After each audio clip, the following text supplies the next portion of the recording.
Уважаеми зрители, Ваня Ангелова за Свободна трибуна Алтернатива, специално изявление. Кажете, какво желаете да кажете на обществото? Би се радвало да бъдем повече вярващи, наистина по този начин съм убедена, че Бог би помогнал на нашите управляващи. Аз съм атеист, примерно, не вярвам в Бог.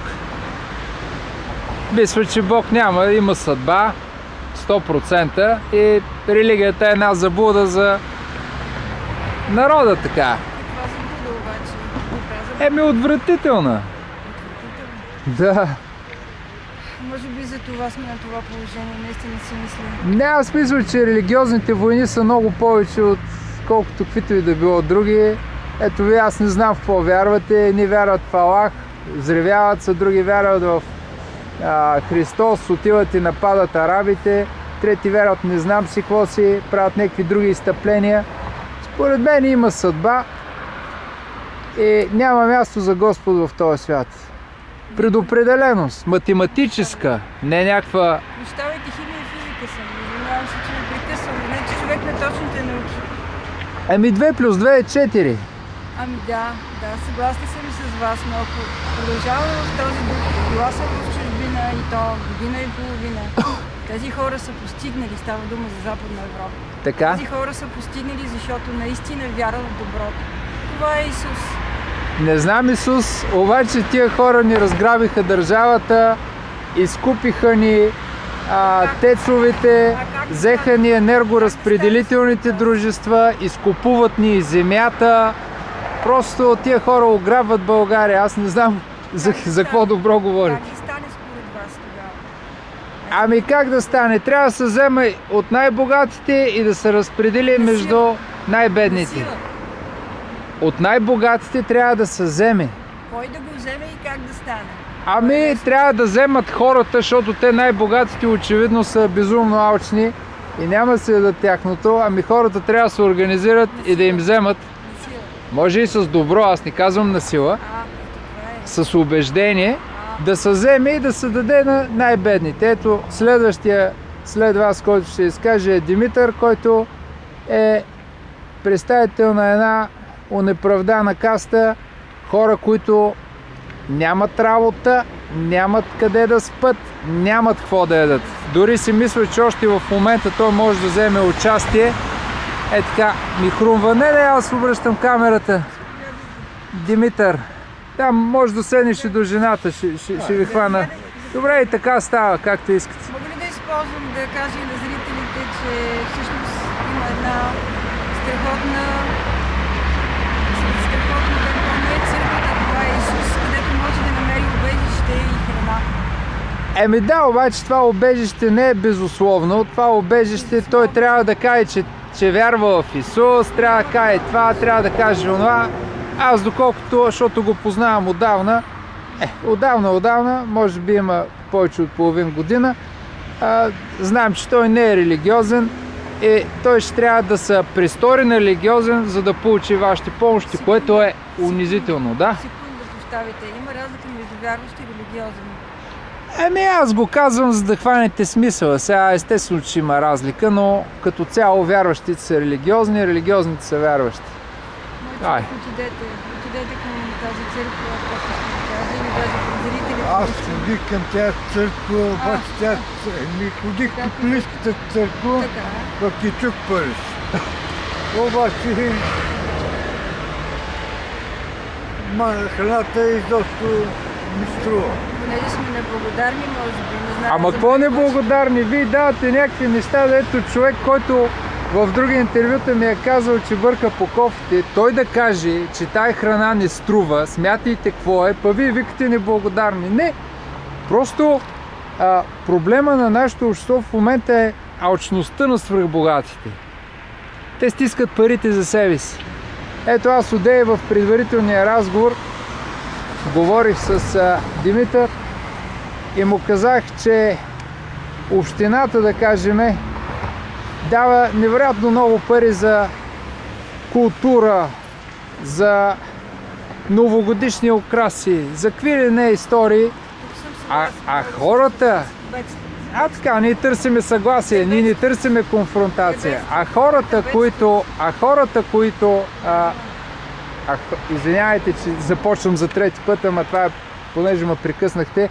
А хората, които няма къде да живеят и няма къде да спят, нали, просто излиза, че са по-маловажни от, да кажем, някакви велоалеи, или да кажем някакъв бюджет за култура, или да кажем някаква новогодишна украса, или какво ли още не. Основното е хората. Хората трябва да са осигурени, особено зимните месеци, да има какво да ядат, да има какво и къде да спят. Ама не такова някакво да бъде унизително и не да бъде лошокачествено, а да бъде на някакъв такъв стандарт ресторантски храната. И не да ги бутат в някакви общежития там, където стават престъпления и кражби, а всеки да има самостоятелно място, макар и 20-30 квадрата, да има ключ за това място, защото аз съм чувал, че в тия приюти за бедняци там стават кражби, там стават... Оставите много надълго, аз ще оставя господина. Да, довиждане. Бог да ви пази. Аз ви казах, че сме атеисти, няма Бог. И така, Димитре, можеш да кажеш нещо като допълнение, ако желаеш, разбира се. Допълнението, това е, че тази жена, където разправя за приюти, има хора, които закачат на казана, чисти хора храна. Храната повече ми харесва от казана, да я взема като е закачена и вкусна, и буркани с манджа остават. Какво да ви говоря? Там католическата църква, където ми разправя тя, там дадат ти фасул, без зърна ги гони с лъжицата и то фасул ли, който е вали, ти не можеш да разбереш. Да. И пак излезеш гладен. За какво да хода? Отбиване на номера. А те лапат парите, идат пардоли, какво ни идат, а на те дадат, иначе просто без зърна и това е. Ясно. Няма кой. Тя държава, това е тя държава, не знам, всеки гледа да краде, а бе не да умира. Това е истината. Всеки помни побоите и има и прав внуците му да живеят, и крив внуците му, а бе не си беден, пада на улицата, умира и това е.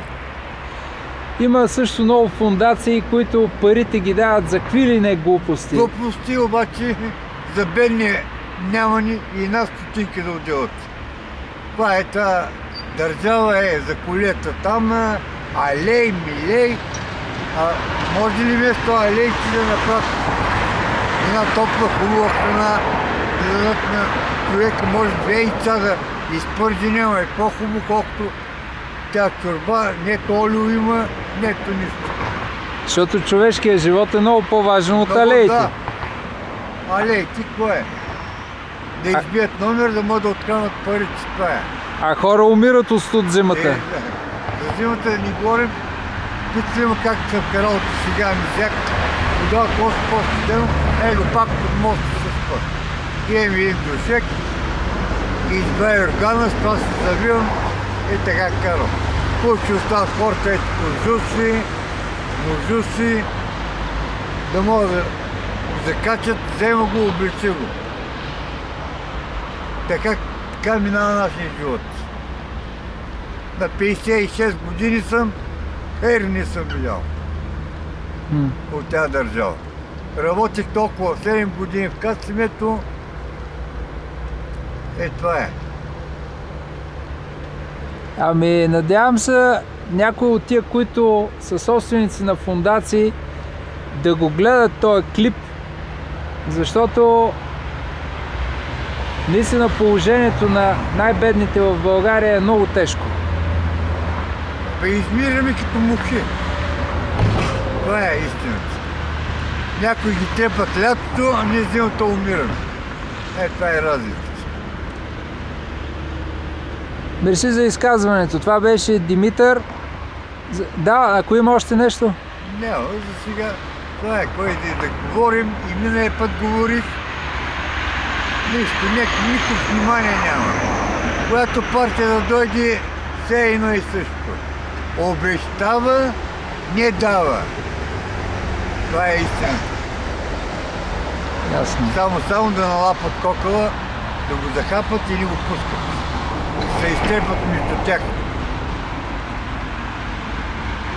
Добре, мерси за изказването. Това беше Димитър специално за Свободна трибуна Алтернатива.